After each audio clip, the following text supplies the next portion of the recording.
dahfuurka aan ku dahfurayno buugaagta halkan taalla sambalkeeda oo gaarayso dabacaddoodu gaarayo ilaa 1,040,000 iyo 102,000 oo ah maxaan ku raahdaa diyaarinta macallimiinta casharadooda runtii waxay noo tahay farxad weyn iyo runtii waxay noo tahay wax aad iyo aad ilaahay loogu mahad celiyo maxaa yeelay annagu dawladdan muhiimaddeeda koowaad iyo labaadba waxa weeye waxbarashadu waxa weeye furaha nolosha bini aadanku waxay ku kala hormaraan haddaad doonayso waddan inaad ogaato horumarkiisa iyo inta uu hore u qaado waxay ku xiran tahay waxbarashada iyo quality tayada uu siiyo iyo ahmiyadda uu siiyo waxbarashada iyo inta caruur uu soo saaro ayay ku xiran tahay xaqiiqatanna runtii sidaa aad sheegtay 3 sano hadda ugu dambaysay waxaan la wareegnay 24 iskuul waxaan wax barnaa 65,000 oo arday ah insha Allahna waa kordhinaynaa maxaa yeelay waxaan ognahay ardadeenna intooda badan inaysan iskuul aadin aysan tabartooda lahayn marka waxay noo tahay runtii muhiimad weyn iyo noo tahay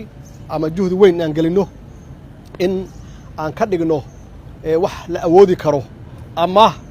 cunug walba oo aanan awood u lahayn iskuullada inay aadaan private-ka ah inaan u diyaarino waxbarasho mustaqbal leh inaan u diyaarino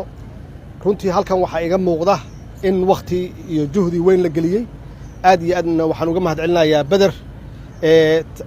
kaalinta uu ka qaatay daabacaadda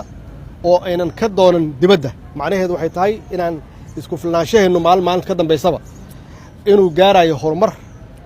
tallaabana aan hor u qaadayno mudane wasiir adiga iyo wasaaraddaada inta aad timid waxaan uga mahad celinayaa runtii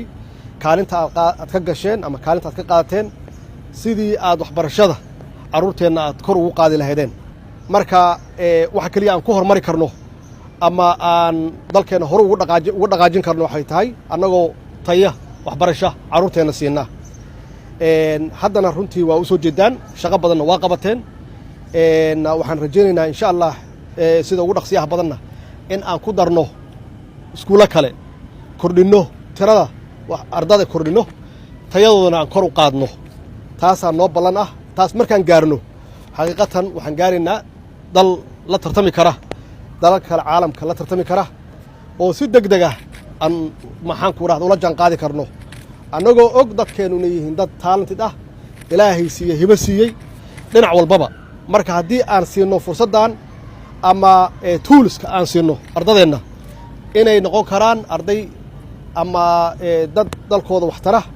horumarkiisa iyo dhismihiisana ka shaqeeya insha Allah waa ku garab taagannahay hadday tahay dhaqaale hadday tahay dhiirigelin ku garab taagannahay maxaa yeelay waxaan garab taagannahay inaan ardadeenna tayeenno waxaan garab taagannahay ardadeenna inaan siino mustaqbal wanaagsan inaan siino ardadeenna oo noloshoodana ku dhistaan dalkoodana wax ugu qabtaan caalamkana kula tartamaan